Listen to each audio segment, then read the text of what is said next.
1 minute. It's loading.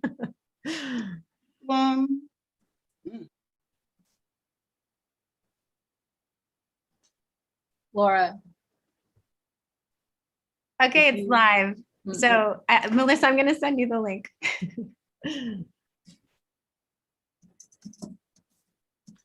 Hi, everyone. I'm Laura. We're just getting all the tubes hooked up to the right places on the internet so we can stream to you live. I'm Laura Zitron. I'm helping out on the organizing community here on Feminist Futures, which is a virtual hackathon. That's right. We are doing a month-long hackathon online.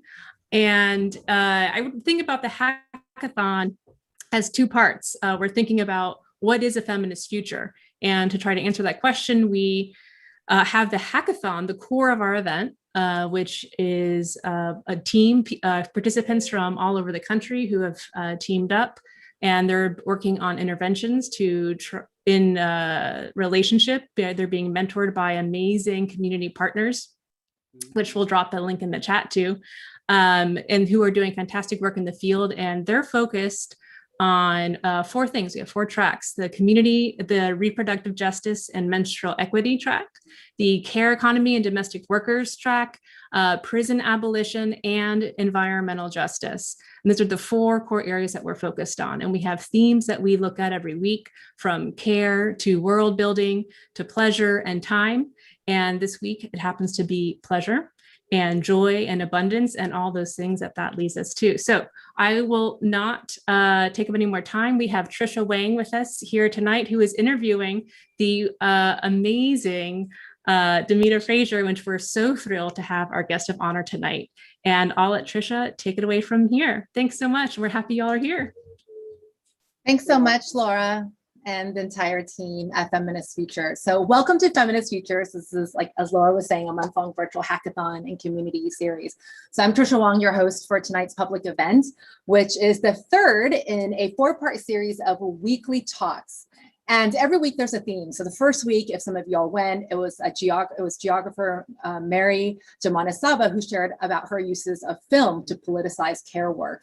And then last week's theme was on world building, where Terry Marshall, who is an activist, also based in Boston, entrepreneur and artist, and also former Laundromat Project Fellow, which is one of my favorite organizations, he talked about the role of Black imagination in world building. But now, most importantly, right, why we're here right now is this third week, we are here to talk about the theme of pleasure. And we'll be talking about pleasure through the notion of what it means to grow communities of care. And I think oftentimes, like when we're talking about growing, like mentally, it's just, to ground us in a metaphor, it's easier to think about growing in terms of like caring for a garden, right? You have to plant the seeds, you have to care for it by watering, but we also need to think about what we need to destroy in order to have growth. We have to weed, we have to graft, and all the complexity of an ecosystem of a garden is actually some of the parallel processes that it takes to grow a community. And so I can't imagine a better person to learn from, which is who we have here is Demita Frazier, who's literally a gardener and an activist who grows communities. So today I'll be interviewing Demita, but before we begin, I just want to say the first time I talked to Demita, even right now as I'm looking at you, Demita, when we first talked, I was just like, oh my God, it's Demita Frazier. I'm gonna like freak out. Like, how is this person just like, I'm talking to you. So everyone who's watching on the YouTube live stream, and if you're on Zoom, we can all have a moment of like, oh my God, together. Can we believe this amazing person is here who's one of the co-founders of the Combahee River Collective, and this momentous, I think, time where we have this event that's based out of Boston, but it's a whole nationwide virtual hackathon, and most of the organizers are in Boston. And Demita, you're also in Boston, so hello, Demita. Hello. So many of you know Demita as the co-founder of the Combahee River Collective. Was a radical Black feminist organization that was active in Boston, right, from 1975 to 81. And she's also the co-author of the Combahee River Collective Statement, which is a foundational Black feminist primer. So we're going to hear from her today, because this is where we get to learn all about your work. And in keeping with one of the values of Feminist Futures, one of their values is we look to the past, to the present, and to the future, I think what if we just structure our chat today, Demita, and I'm going to try and just like not be like freaking out that I'm talking to you and like just have a regular conversation with Demita Frazier about some of your thoughts about the past of what you've been seeing and what you're seeing now and what you're kind of planting the seeds for in the future. How does that sound? That sounds great. Cool. Awesome. So Demita, you are in Boston, right? Like when we first talked, you were talking about gardening in Boston. Is that where you literally are right now as we're talking? Unfortunately, I do not have a garden right now. That's a little temporarily, but I am currently staying in Boston. I was away for a while, came back. I've been in Boston since '73, and I'm ready to. And yeah, I know you were all eggs, because we're all eggs in the beginning. I'm really looking forward to moving back to the Midwest. That's where I discovered my heart really lies. So, and where in the Midwest? Where in the Where? Midwest? Yeah. Chicago, either Chicago or Detroit. I'm not sure quite yet. It has to be a place where I can do the kind of next phase of life organizing I want to do. Ooh, okay. Yeah, my dream is to really be, and I'm putting this out to the universe, I would love to run an urban agricultural project that feeds people. That's really what I'm interested in. And making that a sustainable permaculture feature in urban neighborhoods. Oh my God. Okay. We got to get into that. Well, before we get into all of that of like what your dream is, I think like we all just need to start with like, it is incredible the work that you've done, because so much of even feminist futures, their values about being intersectional, about being intergenerational, and about knowing that you can't just come up with solutions. You know, you have to really have understanding. A lot of that was started and founded the seeds were planted in the Combahee River Collective. So can you tell us a bit about, well, first, just for some of those who are new and some of those who just aren't from the US or aren't as grounded in the history, can you tell us a bit about what is the Combahee River Collective? Like who were you all? And why did you even have to start that? Exactly. And, you know, I was just talking with Dr. Smith the other day. We're still definitely in communication. And when we try to put the strands together in terms of how not just the four of us who wrote the statement, but the hundreds of Black women that came through the Combahee River Collective back in the 70s in Cambridge, we were at the right place at the right time. And when the concept of intersectionality came to me, when I began thinking about it, came to me and it came to us with the idea that because we had all come from so many different social movements, we had been involved in the anti-war movement, the civil rights movement, the nascent women's movement that was just beginning, and dealing with all the frustrations that came with being women, with being Black. No matter where we turned, we were always in trouble because we were interested in being powerful, we were interested in questioning the dominant paradigm, and we were interested in organizing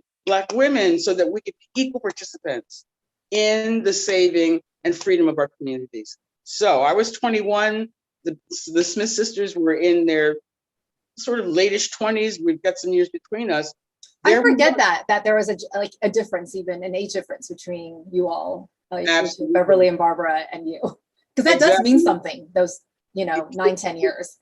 It does make a huge amount of difference. It's actually more like 8, but that's high school and college. So those are those years where, you wouldn't know anybody who's in 8th grade. And the thing that's fascinating about for us, I'm writing this political autobiography now, and I'm trying to suss out and think back how it was that so many Midwesterners came together to form Combahee. And Margot Okazawa Ray is from Ohio, Barbara and Beverly are from Cleveland, I'm from Chicago, others of us are from Detroit. There's something about the Midwest that I'm glad people are overlooking, because there are a wealth of brilliant minds that have come out of the Midwest. Be that as it may, we began as a conventional Black women's organization, Black feminist organization, the National Black Feminist Organization. But it was we were aware pretty quickly, we were different. We were interested in talking about socialism and talking about the impact of socioeconomic and material conditions for Black women. And you're saying that was different? Very different. At the time. Most mainstream organizations weren't talking about socialism in the 1970s. Now NARAL, even organizations that were focused on women's health, reproductive rights, there was not an there wasn't a political analysis that was based in anything outside of capitalism. Right. And if it wasn't avowedly capitalist, it was silent on the subject. So and you addressed sexuality too. You were new in so many ways. Well, the three of you all being so different also. What we did was we were lesbians and straight women who didn't hide the fact that we were lesbians and straight women. As I said jokingly the other day to someone, one lesbian equals 5,000 lesbians. So for a long time, the women who were not lesbians, who were in Combahee or who were bisexual, they ended up, things in the 70s were very quick to become things that they were not. But I'm here for the record, we were as diverse amongst us as any group of people. We had generational differences, we had class differences. We had people who were biracial and identifying as Black, so Afro-Latina, African-American and Japanese.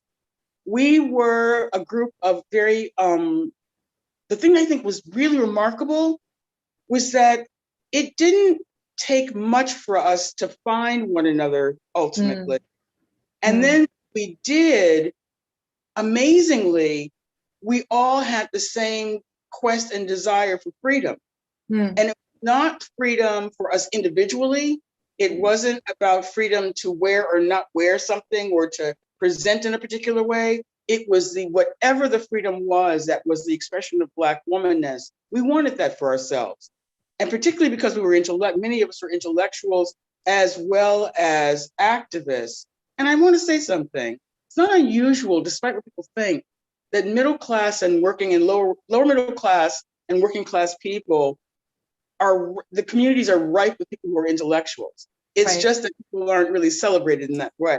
Well, I think it's interesting what you're saying, because it's like especially Black Lives Matter, being such a diverse movement. That's why a lot of people who don't understand it think it's only Black people. And also it's not. That's one of the most beautiful things about Black Lives Matter. It is so intersectional, so welcoming.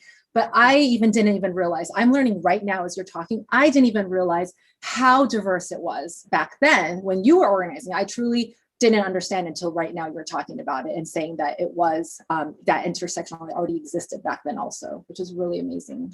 Well, and yes, and it's funny, when you experience things in life and then you come together with other people who share that experience, suddenly there's clarity that not only are you not alone, you also recognize that there are dynamics that are affecting you and so many other people, things that you've seen, noticed. Similar patterns. Exactly, outcomes, every kind of thing. Right. I want to also say one final thing about that time.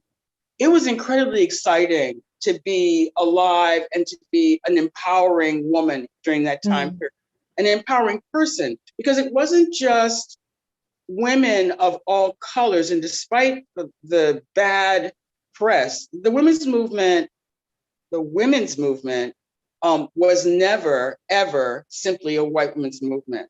And so the thing I want to say is that there was just so much of an upsurge of energy toward interrogating authority, and young people, myself and those younger and slightly older than me, we really did believe in our capacity to bring about change. We were very clear about it. And of course, we were very naive and young in certain ways about it. But the truth of the matter was, there was this nexus of energy that happened. Well, go ahead. You finish your other point. The other thing about us as a group is that you had a lot of iconoclastic kind of personalities. And it was a good place for us all to be, since we had such strong personalities, so many of us. So it was good. It was a good time to be causing the kind of trouble we were causing, even though we did suffer, I must say. Well, I'm curious, because even though it was a very diverse group of people, right, and movement, I don't want to lose the fact that it was grounded in Black history, that these were Black women leading the way and bringing people together and coalition building and solidarity building. And I'm curious if you can help us understand a bit of that history of what was it that it was only like 10, 20 years out of all the lynchings, like severe lynchings, it's been happening to this day still. It is happening, lynchings. But, Emmett Till was very recent in history. It was, if you were, we were in the 70s. So I'm curious if you can help us ground a bit about what was it, and there's something about Black leaders coming together, as women coming together, say, we're going to be responding to it. And I don't want to lose the fact that you said there was something about Black women coming from the Midwest, because there's that connection to the soil and to Mississippi that you were talking about earlier, to the South, that has really influenced you, but also influenced the movement. And could you help us make that kind of historical connection so that we can ground ourselves in that? Well, here's one thing about being the children that we were at the tail end of the Great Migration of African-American folks from the South. So we're talking about folks who were coming in the 40s and the 50s, still in the 60s. One thing that Barbara and Beverly and I all noticed, we talked about this often, was that we were coming of age in a time when segregation still existed, but there was a bit of mobility. And while you couldn't operate effectively in the South, you still had to deal with white supremacy in the North, but there was just more room. Socially, I won't say relatively speaking. Relative to other places, exactly. Right. The other piece of this is we were coming from groups of people who, I cannot tell you the number of times it was said to me, get an education. They can't take that away from you. And so the emphasis on learning, becoming educated, and learning is a lifelong activity, not just learning in school. Being aware, my mother read 3 newspapers a day. Being aware of what was going on in the world was part of being Black, so as far as I was concerned. And so we shared that. And the final thing I'll say is, again, timing in life is everything. I don't think you could have had quite all of the movements that we were involved in built on one another. We were Black feminists, but a generation before us, Polly Marshall was. There have been Black women who have been leading since the time of enslavement.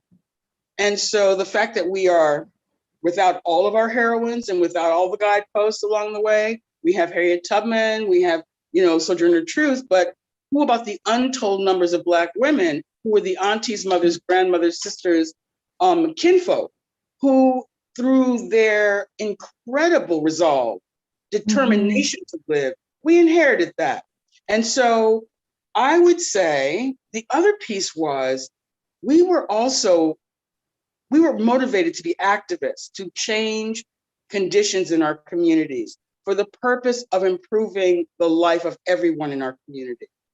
And anytime we ran up against, people having intellectual discussions about the role of Black women, the role of women, we were to a person pretty much fuck off and have a good time doing it. We were so unrepentant in our stories. Oh, we were having none of it. And again, we paid a price because just like Martin Luther King and any other important figure that causes there to be a confrontation to power, the pushback was tremendous. And when you're talking about the pushback because of misogyny, or as my very wonderful friend, Dr. Moya Bailey, talks about misogynoir, we had to deal a lot with having our resolve that we knew that what we were doing was appropriate, was right, was Black, unlike what people tried to tell us. So I think the final thing I'll say about the past is that we were also very focused in creating conditions of freedom, not just for ourselves, but for all Black women. And we say all Black women because the point was to create space so that we could create change. It wasn't for the purpose of becoming Wonder Women. It was for the purpose of supporting the ongoing struggle against white supremacy in this country and making space for us to be the powerful people we should have been in our communities. So, okay. And I one of the reasons why I've always loved the Combahee River Collective, because it's been very clear that like if you're actually fighting for the the rights of Black women, and Black, gay women, Black lesbian women, is that then everyone is free, right? This is something that's been emphasized through Barbara Smith's work, through your manifestos, your statements.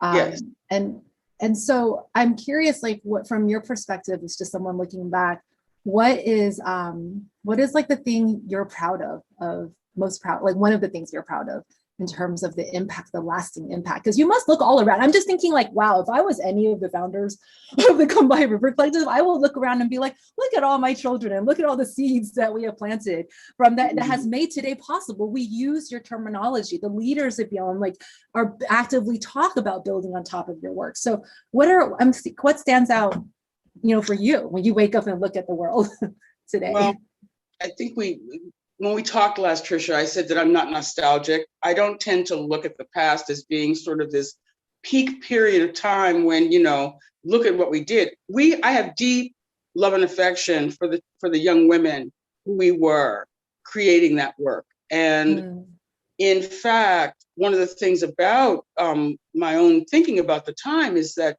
for everything that we were able to do and accomplish, we weren't perfect. And there were aspects of how we organized and how we interact with one another, as is true in any group of humans, things that have made me think seriously throughout my entire career as an organizer working on issues of dealing with anti-Blackness, dealing with, structuring groups and organizations to confront racism, structural racism, et cetera, has to do with looking at process and how we interact with one another.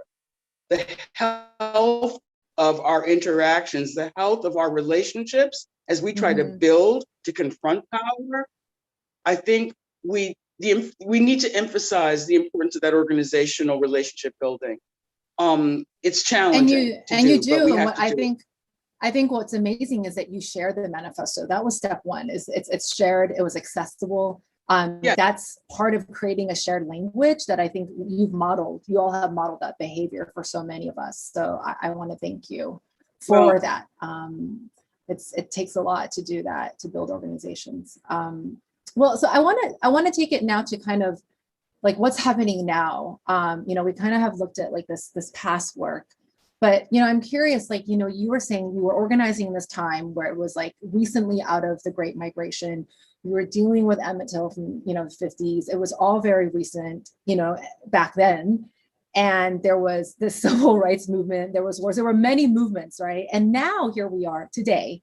And I'm curious just from your perspective on top with, what's going on with the government, what's going on with the anti-Black racism, and then also anti-Asian racism. I just, as a longtime New Yorker, seeing what's happening to our communities, it's really upsetting. It's gone, and some people ask me like, oh, how did it get this bad? I thought it was bad for Black people, but how did it ever get this bad for Asians? So I'm like, what are you talking about? It's been bad, it's been there.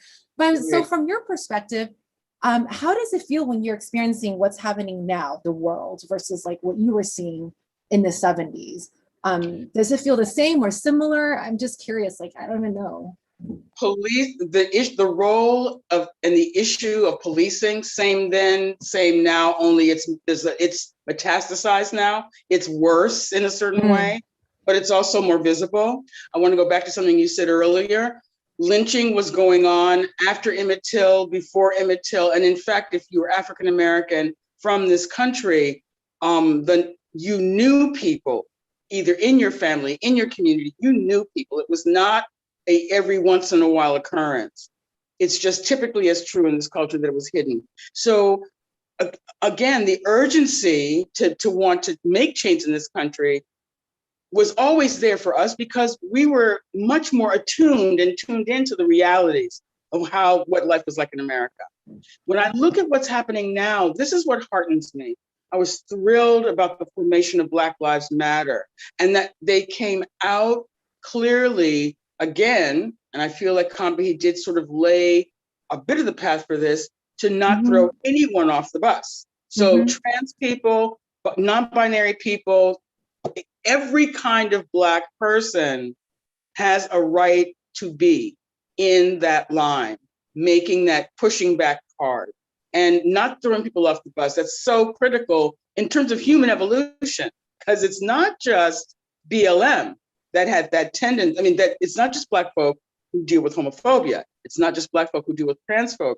You see these behaviors in all kinds of movements. So Black Lives Matter also, and the thing that's most impressive, besides the fact that people were embracing a very different and more broad audience of people to bring in, is the fact that there was an understanding that they needed to focus on death, killing, and the police.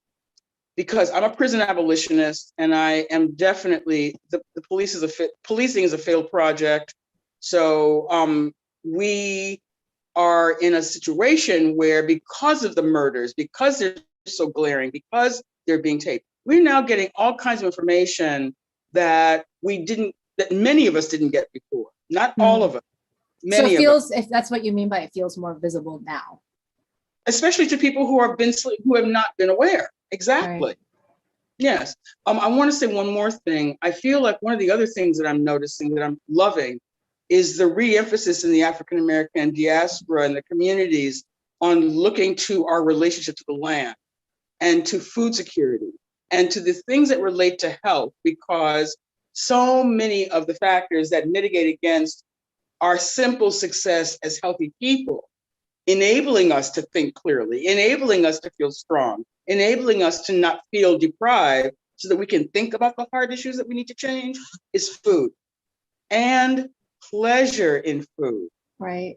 Well, can we talk a bit about that right now? I would love to just ask you to, one of the things we talked about before this, you and I had a chance to talk on the phone, was about radical Black feminist ecological engagement. And that was a term you're like, this is like what I think about. So can you help us understand, what does it mean? Like literally each word, like what does it mean to do radical Black feminist ecological engagement? What does that have to do with food and pleasure coming together? One of the disconnects that I see happening in the dominant culture around food, nurturing, self-care, things are very complicated. And I love vegans, and I love being a vegetarian, and I love eating food that I cook that's made from scratch, no process. The process of engaging with food in that way brings me tremendous joy. Shopping, growing, all of it. But it also brings me back to a certain truths about what it means to be human.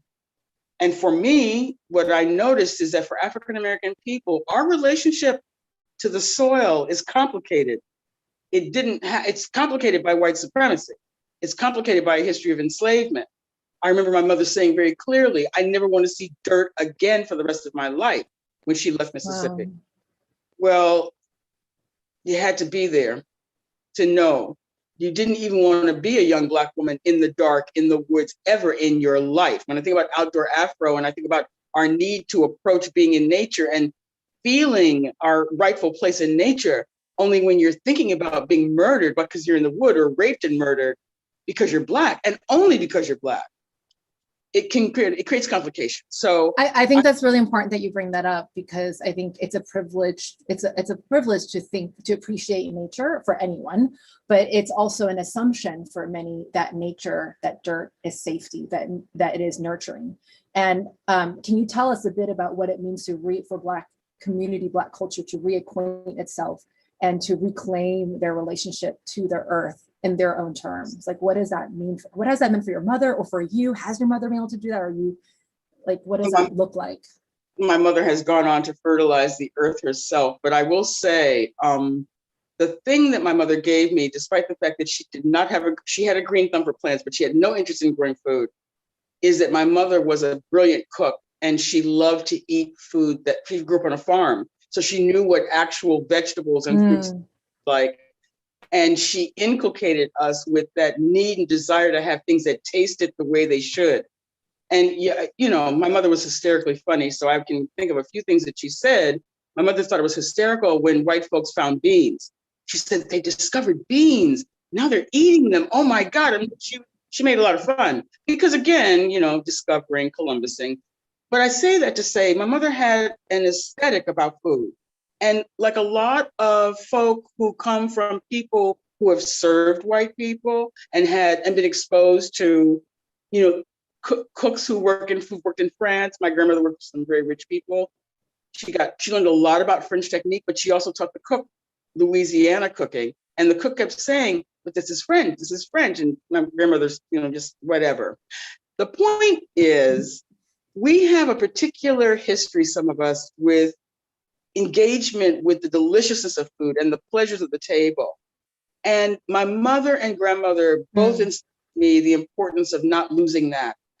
You are going to work hard your whole life. Make sure you take time for things that you love, and make sure you eat and you sleep. Very basic. So I feel like one of the things that I'm seeing in communities that are addressing, for example, food scarcity, or food apartheid, let's call it what it really is. I think what I'm seeing in places like Detroit and Chicago, where urban farming has taken off, where there are programs that are connecting not just growing food, but teaching others to grow food, teaching about the food ways of different cultures, teaching about the connection between food and health, and not using shame and disruption when you're communicating with people, but inviting people into the deliciousness of the table. I love teaching cooking. I cook quite a lot. And I love watching people go from, I don't like McDonald's, to, wow, can I have some more of that sesame dressing? I love that moment. So that's also, to me, deeply related to that sensation of pleasure that I can remember my mother putting food in my mouth as a very little child. There's nothing more beautiful in that moment when you're being given something to taste and the connection it makes for you, the sensate connection. Audre Lorde wrote about, right? Audre Lorde wrote about, the eroticism of learning and that engagement. It's the same thing when if you luck out and have someone feeding you food. My friend May. Food orgasms are real. So I just have to say, they are, it's not metaphorical. And the wisdom that people actually, the subtle, quiet wisdom that folks pass on to their children around food. I have a friend who's from Taiwan, and I love what May's mother told her, from a large working class family, half farmers, half working people. And she said, her mother said to her, I teach you to put rice in your mouth. The rest is up to you.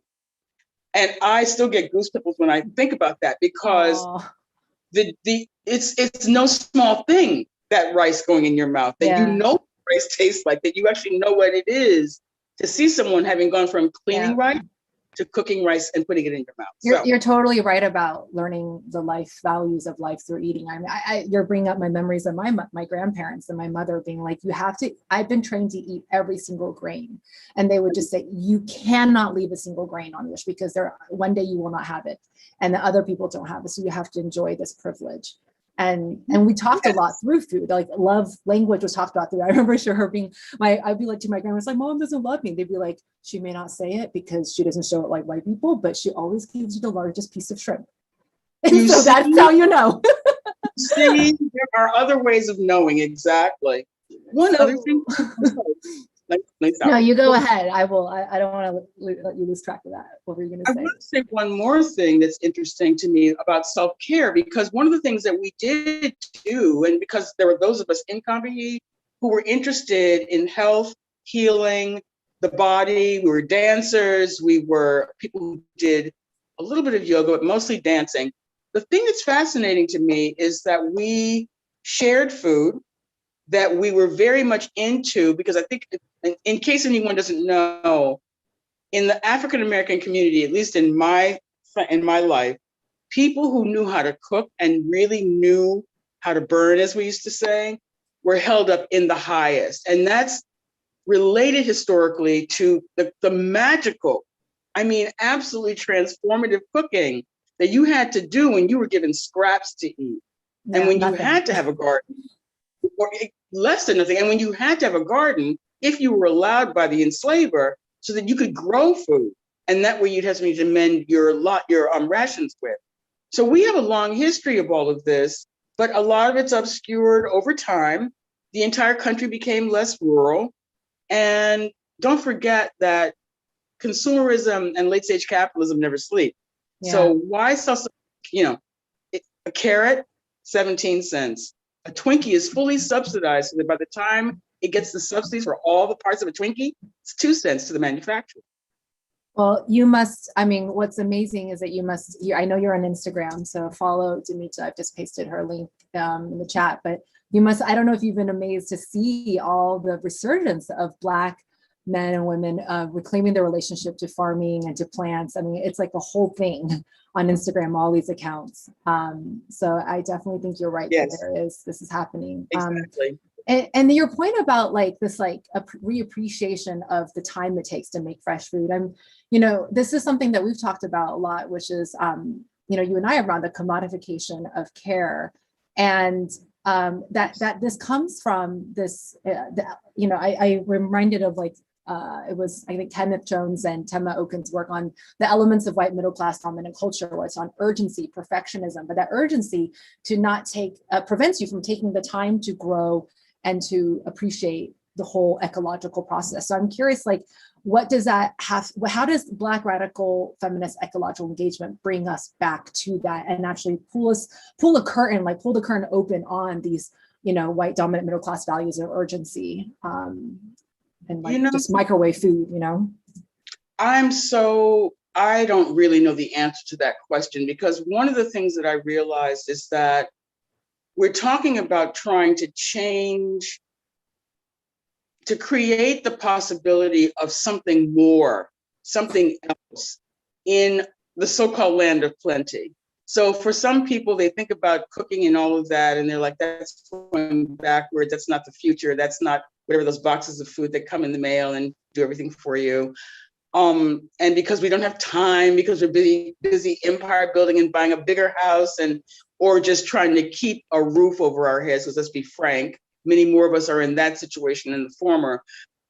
I actually have enjoyed working with organizations like in Boston, working with an organization that had a garden next to a recovering women's shelter. It's and what they did is, for the women and their families who were in the shelter, the garden was a site of learning, peace, calm, and money. So the opportunity to teach people on a small scale, offer them the chance to learn horticulture, a little bit about botany, learning how to grow food. I see more possibility in small, humble projects that are linked together. By the way, I'm talking about the hackathon idea the whole time. How do we link together in a meaningful way all of these upstart, rule-breaking attempts at reconnecting us to the earth? And by the way, right now, because the Biden administration is devoting money to it, you see Black farmers being given their fair due finally, although it's late, to have access to the money that they need to have to farm properly. But also you're seeing much more in agriculture happening, and making that a site of health and wellness and well-being. I can't tell you, I had a woman that came to Provision House, which is where the farm was, where the women were staying. And she said, when I came here 3 years ago and you were talking with me about just having one day a week where I didn't eat fast food, now I have 6 days a week where I only eat my own food and maybe take my kids out once. And they don't even like it amazing anymore. I need to be like that. I need to aspire to that. Popeyes. No more Popeyes. But anyway, actually, I love Popeyes. They make the best fried chicken. I mean, some of the fast food fried chicken. Just to say. I'm not hating you. I'm not going to be mad at you. But this is an open. And truthfully, that's one of the issues when we talk about change. I don't think we have to worry about snap change quick. I think that's not how we work. I think if the interest, for me, the interest of good, healthy food means a good, healthy community. Doesn't mean you never eat those things. But if the balance of your nutrition is such that you have a healthy body, you feel good, you wake up, you sleep, have some Popeyes. Although, don't eat those biscuits. I'm sorry. They're dangerous. Well, better. I know. There's plenty of other stuff. I go to New Orleans for my real fried chicken, but when I'm in New York City, when I'm in Brooklyn, that's all I have access to. But speaking in terms of projects, I love this thing that you brought up about like, change doesn't have to be like massive in the big scale. It can be like small projects that are sustainable. So here we are, we're talking at Feminist Futures, and it is a hackathon. So it is all about coming up with solutions to problems. And there's actually some really amazing work. You know, the organizers here have values that are very, I think when we think of hackathon, it is like usually this idea of like a bunch of white males, geeky guys doing this. And really what these team of women are doing is that I think we need to reclaim the idea that hackathons are just run by some white tech bros. But in particular, the way they've approached this is a bit different. You know, they're really integrating with community teams, community needs. There's a team on environmental justice, you know, working with nativelands.ca to talk about, you know, extraction and working with local tribes. There's also a menstruation equity group, you know, which is incredible, making finally like, yeah, I want to know more about that. You know, and that's a whole big issue because, you know, the people who die the most in childbirth, when most complications are Black women, and there's so much to deal with that. And then there's also a prison abolition group that is working to build a collective archive, and that's just like a smattering. But I'm curious what and here we are in Boston, you know, working in this area where this is like, if there's any one of the centers of solutionism rife with problems, it's like, you know, universities in Boston, like MIT, where you have destructive technology projects like One Laptop per Child that has just, you know, extracted money from world leaders. So I'm curious from you, when you know that these teams are working on solutions, how does that make you feel?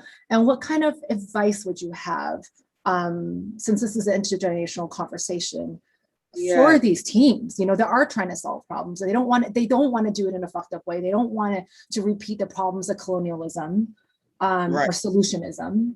Right. So, yeah, what would you have to say to them? They're all here listening to you right now. I so wish, first of all, I really want to know more about the menstruation piece because of the impact it has globally. And also as quiet as it's kept right here in the United States, because poverty can really inhibit your capacity to buy pads, to buy what you need to take care of yourself. However, I'm interested in how we can use technology to connect people who are working on things like working on urban agriculture projects to find better ways to help them, for example, work cooperatively within a county or within a state. One of the biggest issues that people have to deal with is procurement of seed, procurement of land, setting up land banks. So I'd be interested in, for example, people coming up with a way to network attorneys who would be able to spend time working on land grant applications and making those happen more effectively because it requires a certain skill set. I also would love to be able to map more effectively in urban planning as well as water use issues affect this in cities. I'm interested in looking at how, if we're going to have more urban agriculture, how do we make that sustainably? How do we make that work in terms of where there's water, like in Chicago, versus Albuquerque, where there's none? So I think a lot about how we can use technology to help expand connectivity between groups. Make sense? It does. And one of the things that you said was most interesting was that, like, your vision for creating sustainable communities, it's about these projects, and it has to tackle the infrastructure at a state or the way the structure is actually built. And I'm curious then, as someone who has studied law, and why do you think about even legal? Because I like that you went into like the actual foundations of the problem. Can you say a bit more about that? Because not every team was looking at environmental justice, but certainly every team has to deal with legal stuff and lawyers and looking at how that kind of stuff can be a constraint or a barrier. And you just went straight to it. I really encourage people to not look to legal culture or the law for places of solution. There are plenty of individuals and groups who are working in concert to make the law more about equity and justice, but that is not where we're going to find equity and justice on a regular day. So I would say when I think about organizing, I think about being on the ground. When you look at the issues that people are facing in a city where they don't have grocery stores, and you happen to be, strolling through Roxbury and realize I haven't seen a single grocery store in like 20 blocks or something, that should put something on your mind, because that means that people aren't eating food. So it makes me wonder, I became an activist because I saw a need for acting, to take action. So I would really, I don't know. I think it's very difficult to be prescriptive about what people should do, but there are so many opportunities, if you're willing to truly look, for you to commit a small piece of your energy consistently over time, committed to dealing with a problem. That's part of the issue that we struggle with now, lack of continuous commitment. Mm-hmm. The system mitigates against it. You used to be able to live in Boston and be an organizer and be an artist and be able to do a whole raft of things. But now we have an economy where we're the third most expensive real estate market in the country, which means that who's not here now. You realize who's that energy, the capacity to dream and to work unfettered when you're only paying $125 a month for rent is different than when you're having to pay $1,000, $1,500, $2,000 a month. You can't have you don't have the same kind of focus. How are you going to make that? So it's difficult to be coupled to the earth and to the planet when you're dealing with real economic constraints, but that's always been the case for communities that have been oppressed, always. That's right. And what's amazing is that you have all, and we have all, these communities have always found ways to make change despite that. And also, I think to find joy, one of the values of Feminist Futures is we know that radical joy restores and sustains us. And how and joy and pleasure is something you talk a lot about. What does that mean to you when you think about radical joy? Of what kind of, how does that sustain you, or what do you do that brings joy to sustain you? First of all, I have no idea what the phrase means, radical joy. What does that mean? I don't know. One of the organizers needs to tell us. I think it's that thing that I'm like, wait a minute, that sounds really good, but what does that really mean? I don't know. So when I think about joy, I'm still thinking about the fact that there's so much anxiety and stress that we deal with under late stage capitalism, that we deal with in society right now. Small joys, learning to take the smallest joys not for granted. It's interesting to me that I remember going out and dancing a lot as a young woman in the bars and having fun. But the club scene is a whole nother story. It doesn't look like any kind of fun to me at all. I'm still trying to understand what is, and I told you I'm a TikTok person. I'm trying to understand, how can you have that much fun when you have to spend so much time looking a certain way and you can't even sweat? I'm not interested in that. I want to get wild and sweaty in the club. And that seems like that's not the thing to do now. We do it on the street though. This is why I'm wearing my shirt, St. James Joy. If anyone's from Brooklyn, we've been dancing the streets. Thanks to Joe and Gail for hosting this. It was a way to dance during the pandemic without having to pay. It's like it was a way to reclaim joy. To be like, you don't have to go to a bar and drink. You don't have to go to a club. We can just dance on the street and be together. That's right. That's exactly correct. And I think, can I just share with you, one of the things I loved when I was in Puerto Rico off and on for several years. And one of the most wonderful things was watching when we would have a party, everyone dancing, from the 3-year-olds dancing salsa to the 3-year-old man dancing with me. And it wasn't a dance contest. It wasn't about, dancing with the stars. It was about that sense that happens when people are engaged in music and dancing. That is magical. That's a small joy. And we can do that without money. There's so many ways we've kind of lost our touch, but I think we need to reinstitute some ways of good play. And the pandemic, of course, has taught us we're not going to be able to play quite as crazily for a while anyway, as we once did, but maybe we'll play better. I'm hoping that, more beach parties, more outside park parties. I want to see someone teaching Bengali dance in the park. I want someone teaching traditional West African dance in the park so people can come by and just. We have that in New York City, I just want to say. I know, New York is not in Boston. Fort Green Park every weekend, every day. Well, what is your vision now? So you these are the kind of things you want. Like, what are you doing now? Like, what's next for Demita? You know, you've done so much. Are you like, it's time to just sit and do nothing and enjoy yourself? I mean, I know you can enjoy yourself, but I know you're acting. You're doing something. There's action happening. I'm busy. I mean, the thing that I'm loving is, as I've gotten to this age, I'm not going to retire. My grandmother worked until she was 98, working for the old people. 98, working for the old people in the nursing home, talking to me on her cell phone. I mean, I come from a line of people who were pretty robust. So that's my hope, you know, the spirit's willing. But for me, I feel like one of the great things about this horrible last 6 years that we have just come out of has given and renewed no, I still felt this way all along. We are going to have to continue to connect and build communities that are strong enough to sustain us through these struggles. We have a little bit of space right now. We have, we've got some things that have been shown to us and cannot be hidden.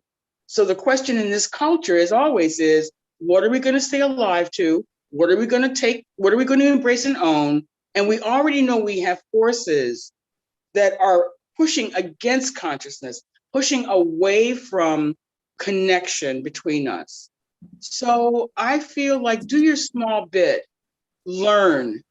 There's such a gap in terms of what people think they know about Black history or Asian history, American history, or any kind of history. We are deeply uninformed as people. And we oftentimes will say, I don't have time, I don't have an interest. We cannot build a better world without better information and about ourselves.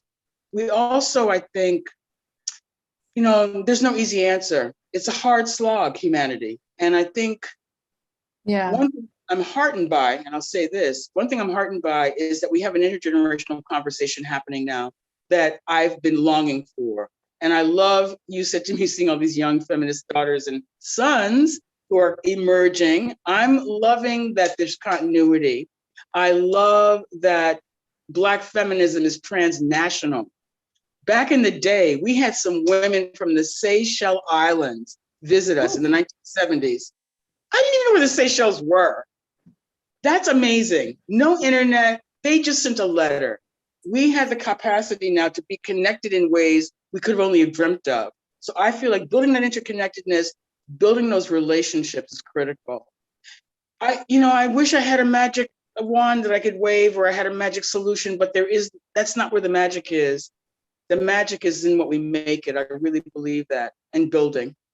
I love that. And I think, closing, because I know you've got to get to another meeting because you're writing a book. So you have, you're back to back, but I think it's so important that where you remind us that the magic is between us.